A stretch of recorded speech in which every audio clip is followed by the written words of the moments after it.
बिस्मिल्लाहिर्रहमानिर्रहीम। अस्सलाम वालेकुम। पीके फूड सीक्रेट्स में आप सबको खुशामदीद है। आज मैं अपने प्यारे प्यारे व्यूवर्स के लिए बहुत ही ज़बरदस्त सी रेसिपी लेके आई हूँ। गोभी के चपली कबाब। आप इसको पार्टी के लिए, दावत के लिए बना सकते हैं या शाम की चाय के साथ आप इसको एंजॉय कर सकते हैं। कोई भी ये खा के नहीं कह सकता कि ये गोभी के हैं या ये कीमे के हैं। ये इनका टेस्ट बिल्कुल कीमे के कबाब जैसा है। ये देखें इतने मज़ेदार ये बन के रेडी हुए हैं। ये देखें कितने ज़बरदस्त बन के ये रेडी हुए हैं। आपने इस रेसिपी को ज़रूर ट्राई करना है और जब आप इस रेसिपी को ट्राई करेंगे तो आपकी फैमिली में आपकी बहुत ज़्यादा तारीफ़ होगी। तो चलते हैं हम इस मज़ेदार सी रेसिपी की तरफ। जी, तो इसके लिए मैंने लिया है एक गोभी का छोटा फूल, जिसको मैंने 3 से 4 मिनट तक बॉईल कर लिया था, और ये 2 दरमियाने साइज़ के आलू लिए हैं, जिनको मैंने आधा उबाल लिया है। यानी कि ये पूरे उबले हुए नहीं हैं, आधे उबले हुए हैं, आधे कच्चे और आधे उबले हुए हैं। अब मैं रेसिपी को स्टार्ट करती हूँ।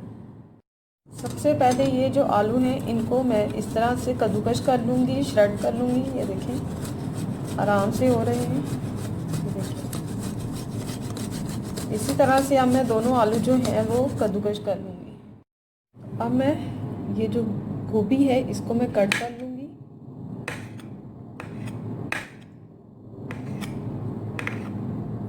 ये देखिए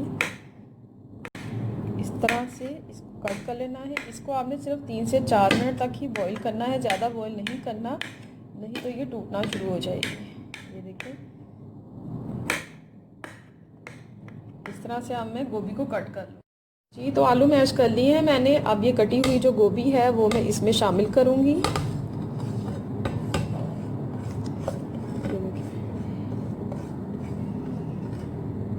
अब मैं इसमें स्पाइसेस ऐड करूँगी। इसमें जाएगा 1 टेबलस्पून कुटी हुई लाल मिर्च, नमक हस्बे जायका, कुटा हुआ साबुत धनिया है ये 1 टेबलस्पून, कुटा हुआ सफ़ेद ज़ीरा है 1 टीस्पून, ये इसमें मैंने ऐड कर दिया है। अब इसमें शामिल करूंगी 1 टेबलस्पून अनारदाना, एक छोटी प्याज है मेरे पास कटी हुई, 3 से 4 अदद हरी मिर्चें कटी हुई, ये शामिल कर। अब मैं इसमें शामिल करूंगी 3 टेबलस्पून बेसन, 2 और ये 3 चम्मच बेसन डाल दिया है। और इसके साथ अब मैं शामिल करूंगी 3 टेबलस्पून मैदा। मैदे से ये कबाब बड़े क्रिस्पी बनेंगे।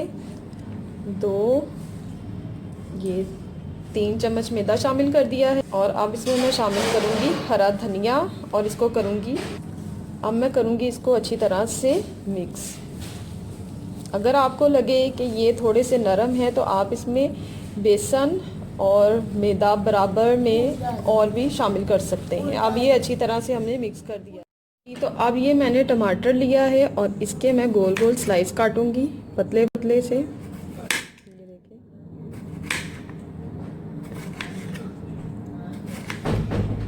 ये पतले पतले से मैंने इस तरह से इसके स्लाइस कट कर लिए हैं। तो अब हम बनाएंगे कबाब। हाथों को मैं पहले थोड़ा सा ऑयल लगा के ग्रीस करूंगी इस तरह से, और अब मैं इसके कबाब बनाना स्टार्ट करूंगी। ये देखें इस तरह से पतले पतले कबाब बनाएंगे और इसके ऊपर मैं रखूंगी एक टमाटर का स्लाइस, और इस तरह से मैं सारे कबाब रेडी। जी, तो कबाब बन के रेडी है। अब मैं इनकी फ्राइंग करूंगी। पैन में मैंने ऑयल डाल के इसको लो मीडियम फ्लेम पे गरम कर लिया है। अब मैं इसमें कबाब डालूंगी। जो टमाटर वाला हिस्सा है, जो साइड है, वो नीचे रखूंगी। बिस्मिल्लाहिर्रहमानिर्रहीम। इनको शैलो फ्राई करना है, डीप फ्राई नहीं करना।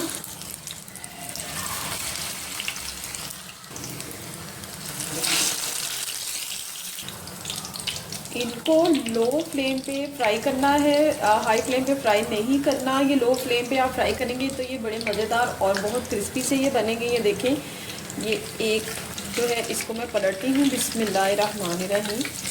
ये देखें कितना ज़बरदस्त ये रेडी हो रहा है। इसको लो फ्लेम पे फ्राई करेंगे। ये देखिए अब मैं इसको पलटती हूँ। ये देखिए बिस्मिल्लाहिर्रहमानिर्रहीम कितने ज़बरदस्त बनके ये रेडी हो रहे हैं। बिल्कुल ऐसा नहीं लगेगा कि ये गोभी से बने हुए हैं, ये बिल्कुल ऐसा लगेगा जैसे आप कीमे के कबाब खा रहे हैं। ये देखिए ये देखिए टूट भी नहीं रहे और इतने मज़े के ये क्रिस्पी क्रिस्पी फ्राई होंगे और बहुत मज़ेदार ये बन के रेडी होंगे। इनको लो फ्लेम पे हम फ्राई करेंगे। इनके अंदर जो बेसन डाला है, जो मैदा डाला है, वो भी थोड़ा सा पक जाएगा इनके साथ साथ, इसलिए इनको लो फ्लेम पे हम फ्राई करेंगे। देखिए कितने ज़बरदस्त से ये फ्राई हो रहे हैं जी। तो ये मज़ेदार से जो कबाब हैं वो रेडी हैं। इनको अब मैं निकाल लूँगी। बिस्मिल्लाहिर्रहमानिर्रहीम। और जो बाकी के कबाब हैं वो मैं फ्राई कर लूँगी और फिर इनको मैं करूँगी सर्व। ये देखें कितने ज़बरदस्त से ये बन के रेडी हैं। ये देखें आपके सामने। और अब मैं बाकी के जो कबाब हैं वो फ्राई करूँगी जी। तो मज़ेदार से गोभी के चपटी कबाब बन के रेडी है। आपने इस रेसिपी को ज़रूर ट्राई करना है और मुझे कमेंट्स में बताना है कि मेरी ये रेसिपी आपको कैसी लगी। अपनी दुआओं में याद रखिएगा। अल्लाह हाफ़िज़।